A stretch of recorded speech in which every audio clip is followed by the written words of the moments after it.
በስመ አብ ወወልድ ወመንፈስ ቅዱስ አሐዱ አምላክ አሜን። ገድለ አቡነ ሀብተ ማርያም ዘለተ ቀዳሚት የሚነበብ የአቡነ ሀብተ ማርያም ገድል ምዕራፍ 14። አንድ አምላክ በሚሆነው በሶስቱ ስም አምነን ክብሩ ረድኤቱ ይደርብንና በዕለተ ቀዳሚት የሚነበብ የአቡነ ሀብተ ማርያምን ገድል መጽሐፍ ማንበብ እንጀምራለን።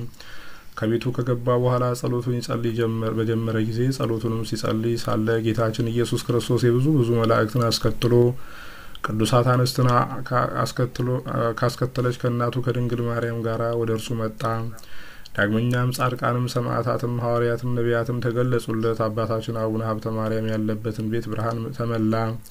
ያን ጊዜ ይህን የሚያስፈራ ድንቅ ራእይ ባየ ጊዜ ደንግጦ ፈራ። ጌታችን ወዳጄ ሀብተ ማርያም ዘወትር የምትሰራውን ስራ ሁሉ እኔ ወድጄ የምቀበለው ነው ብዬ በእውነት እነግርሃለሁ ብሎ በፍቅር አንድነት ተናገረው። ልጅህን የቀማህን ሰው ይቅር ስላልክ ባለ ዘመን ሁሉ ካንተ እንዳልለይ የለመንኸኝን ሁሉ እንዳደርግልህ በማይታበል ቃሌ እምልልሃለሁ። እናንተም በእኔ ዘንድ በሰማይ አባታችሁ በአብ ዘንድ ይቅርታን እንድታገኙ የምታዝኑ የምትራሩ ሁኑ ብዬ በዓለም ሁሉ ዙሬ ያስተማርኩትን ስለፈጸምክ እኔ ስለ አንተ በቀል ልገድለው ዘንድ ቸነፈርን በሰደድሁ ጊዜ አንተ ግን ልበ ሰፊ ነገር ኃላፊ ሁነህ በሽታውን ሳትፈራ ገብተህ ጠየቅከው። ያንን ኃጢአተኛውን ሰው ኃጢአቱንም ይቅር ብለኸዋልና እኔም ስለዚህ በክብር ላይ ክብርን በአክሊል ላይ አክሊልን እጨምርልሃለሁ። እኔ የሰጠኸውን ቃል ኪዳን ተስፋ አድርጎ መጽሐፈ ገድልህን ለሚጽፈው የሚያጽፈውን ድህነት በሚገኝበት ስሙን በመንግስተ ሰማያት በእውነት እጽፋለሁ። ስጋህም ከተቀበረበት ቦታ በወዲያና በወዲህ ተከታትመው የስጋዊ የደማዊ ሰው ጸሎት ሁሉ ወደ እኔ እንዲያሳርጉ መላእክተ ብርሃንን አዛለሁ። በዚያ የተደረገውን ይዞ አንተን ያከበረውን አከብረዋለሁ። አንተን የወደደ እኔንም መውደዱ ነውና የሰጠውን ቃል ኪዳን አስቦ ለቤተ ክርስቲያን ቅብን፣ ዘይትን፣ ወይንን፣ ዕጣንን፣ ህብስትን እስከ ቀዝቃዛ ውሃ ድረስ በአንተ ስም መባ የሰጠውን ሰው የወደደውን ሁሉ አድርግለታለሁ። በመንግስተ ሰማያትም ከወዳጆቼ ከጻድቃን ጋራ ደስ አሰኘዋለሁ። ትሩፋትህን የሚናገር መጽሐፍህን የሚያነብ ወዲያና ወዲህ ሳይል በማድነቅ መጽሐፈ ገድልህን የሚሰማ በግልጥ ካንተ ጋር መንግስተ ሰማያት እንዲገባ አድርገዋለሁ። ኃጥእ ሰው ሁሉ በሃይማኖት አምኖ አቤቱ የአባታችን የአቡነ ሀብተ ማርያም ፈጣሪ ኃጢአቴን ይቅር በለኝ ብሎ ያንተን ስም ጠርቶ ቢለምነኝ ኃጢአቱን አስተሰርይለታለሁ። አንተ ስለወደድከኝ ንጹሕ ማደሪያ ስለሆንከኝ በዚህ ወራት እንዳንተ ያለ ንጹሕ ድንግል ልበ ሰፊ ነገር ኃላፊ ትሕትናን የያዘ ደግ አዋቂ ብልህ ታጋሽ የሆነ የለምና አለው። አንተ በተሰጠ ሀብት ከሌሎች ጣዖታት ለይተህ ስለወደድከኝ ብቻ አይደለም እኔ ከሌሎች መነኮሳት ወድጄ ስለመረጥሁ ነው እንጂ ሳልፈጥርህ አስቀድሜ ወድጄሃለሁና ተፈጥረህም በእናትህ ማኅፀን ሳለህ አክብሬሃለሁና ማደሪያዬ አድርጌሃለሁና ቅዱሳን መላእክቶችም የምትሻውን ይፈጽሙልህ ዘንድ አዛቸዋለሁ። ዘወትር ካንተ ጋር ይኖራሉ፣ ካንተም አይለዩም። በሕፃንነት ወራት ሳለህ በሌሊት ራእይ የተገለጽሁልህ እኔ ነኝ። እምቢ በላቸው እንጂ ያንተ ያልሆነ እሸቱን ከልጆቹ ጋር አትብላ ስልህ ጌታዬ እሺ፣ ነገር ግን ስምህን ንገረኝ ብትለኝ ያን ጊዜ አልገለጽሁልህም ነበር፣ በኋላ እነግርሃለሁ ብዬህ ነበርና ዛሬ ግን የምነግርበት ጊዜ ስለደረሰ እነግርሃለሁና ብሎ ያን ጊዜ የሥላሴን አንድነትና ሶስትነትን የሚያስረዳ አብይ ምስጢርን ነገረው። አቡነ ሀብተ ማርያምም የሰማውን ምስጢር ጽፎ አትሞ ከእርሱ ዘንድ በክብር አኖረው። ይህም መጽሐፍ ለምስክርነት በሌላ ቦታ ተቀምጧል። ይህን ብንጽፍ ከነገሩ ብዛት የተነሳ መጽሐፍቱንም ቦታ ባልወሰነውም ነበር። ክብር ምስጋና ይግባውና ጌታችን ኢየሱስ ክርስቶስ ሰላምታ ከሰጠው በኋላ መላእክቱን የሚሻውን ታደርጉለት ዘንድ እንድትጎበኙት እናንተም ለወዳጄ ለሀብተ ማርያም ቃል ኪዳን ግቡለት አላቸው። የመላእክት አለቃ ቅዱስ ሚካኤልም አቡነ ሀብተ ማርያምን የቸርነት መልአክ ሚካኤል፣ የይቅርታ መልአክ ሚካኤል፣ የማዳን መልአክ ሚካኤል ሆይ ብለህ ስሜን ጠርተህ በለመንከኝ ጊዜ አንተን ለመርዳትና ለማዳን ፈጥኜ ወደ አንተ እመጣለሁ አለው። ከቅዱስ ሚካኤልም በኋላ መጋዬ ደመና የሚሆን ሌላ መልአክ መጥቶ በስመ አብ ወወልድ ወመንፈስ ቅዱስ ብለህ ጸሎት በምትጀምርበት ጊዜ ልረዳህ እመጣለሁና ስሜን በምስጋና ጎብኘኝ አለው። እንደዚህም ሁሉ ሰባቱ ሊቃነ መላእክት፣ አራቱ ጸወርተ መንበር ኪሩቤል፣ 24ቱ አጥንተ መንበር ካህናት ሰማይ ሱራፌል አምላክን የወለደች እመቤታችንም ሁሉም እያንዳንዱ ስማቸውን እየለየ በጠራ ጊዜ በአንድነት ይጎበኙት ዘንድ ቃል ኪዳን ገቡለት። ከዚህ ሁሉ በኋላ ፍቅር አንድነቴ ካንተ ጋር ይኑር ብሎ ቡራኬውን ሰጠውና መፍቀሬ ሰብ ስለሆነ አፉን ስሞት ጌታችን በክብር በምስጋና ወደ ሰማይ አረገ። አባታችን አቡነ ሀብተ ማርያምም ከፈጣሪው ከእግዚአብሔር የተሰጠውን ክብር እያደነቀ በጾም በጸሎት ተወስኖ ኖረ። ለእኛም ከተሰጠው ክብር እግዚአብሔር ለዘላለም ያድለን በእውነት አሜን። ምዕራፍ 15 ከዕለታት በአንድ ዕለት ስጋውን ደሙን ቀድሶ ለማቅረብ ወደ ቤተ ክርስቲያን አባታችን በገባ ጊዜ ለመርዳት ቅዱስ ሚካኤልና ቅዱስ ገብርኤል ወረዱ። ከወረዱም በኋላ ሚካኤል እንደ ጥላ ራሱን ጋረደው፣ ገብርኤልም የጠፋውን ኃይለ ቃል ያቃናለት ዘንድ ወንጌል ሲያነብ ይደግፈው ነበር።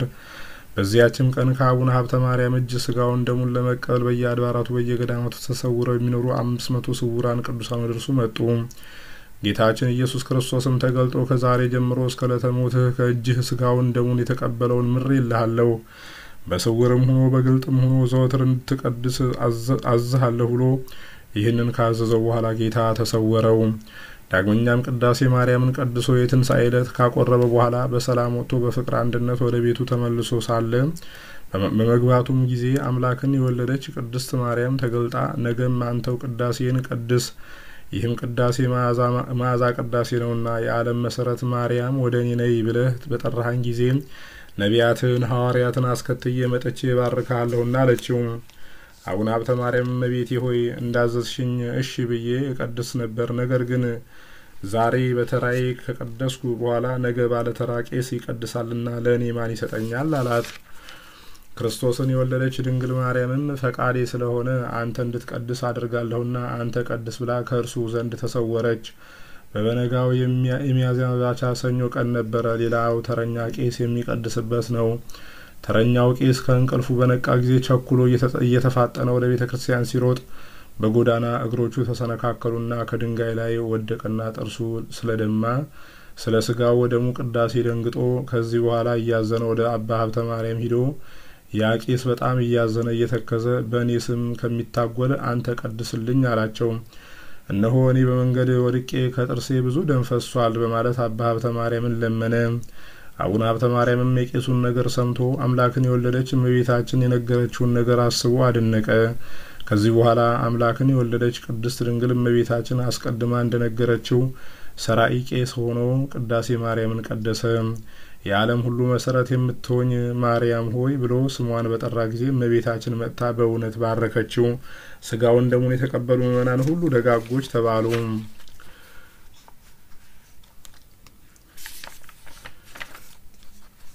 ክብር ምስጋና ይሁን አንድ አምላክ ለሚሆን ለአብ ለወልድ ለመንፈስ ቅዱስ ዛሬም ዘወትርም ለዘላለሙ አሜን። ምዕራፍ 16 በዚያን ጊዜ እግዚአብሔር በኢትዮጵያ ሀገር ላይ ሃይማኖቱ የቀና ናኦድ የሚባል ንጉስ አነገሰ።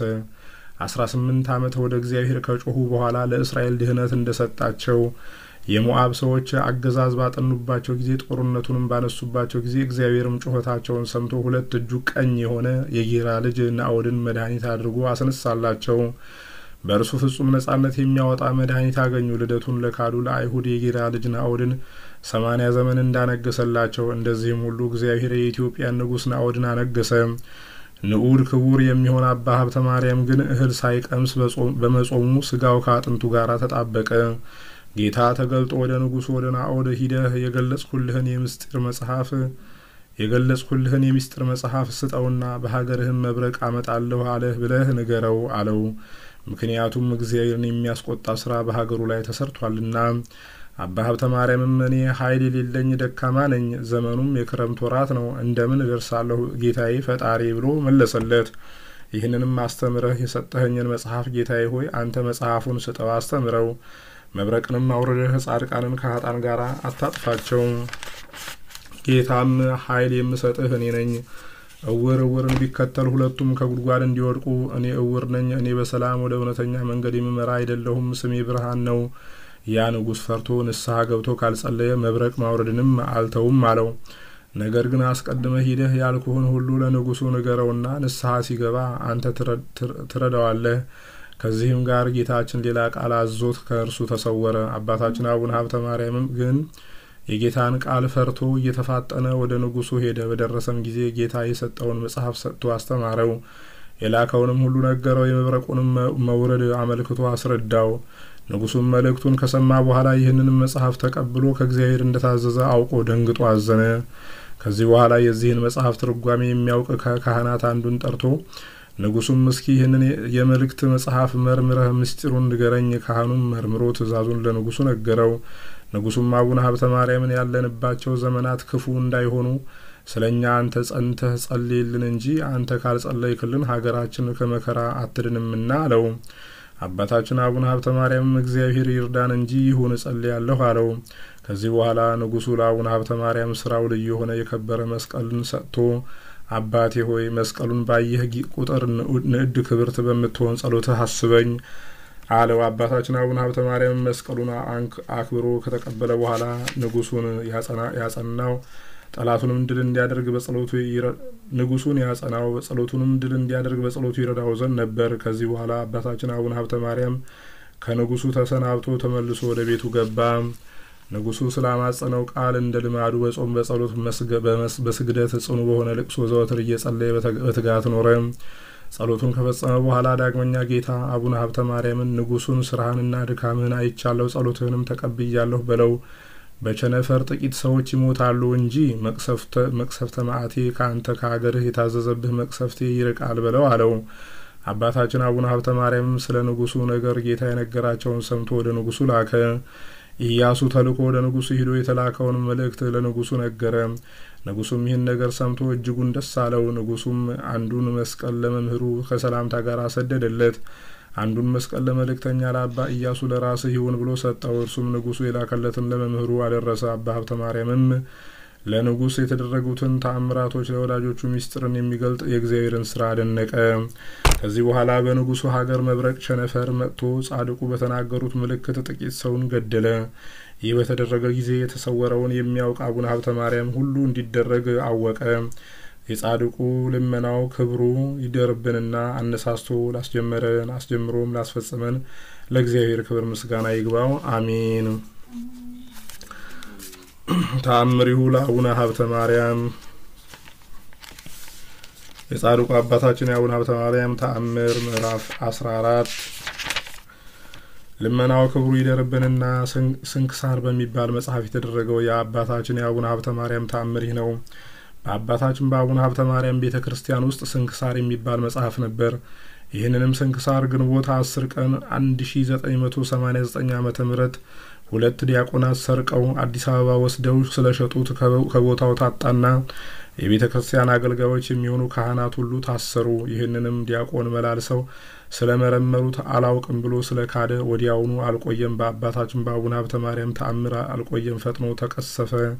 ሁለተኛውን ዲያቆን ለማሳሰር ወደ ዳኛ ሲወስዱት ከወታደሮቹ አምልጦ ሲሮጥ በታላቅ ገደል ወደቀ። ይኸውም ገደል በሰው ክንድ 180 የሚሆን ነው።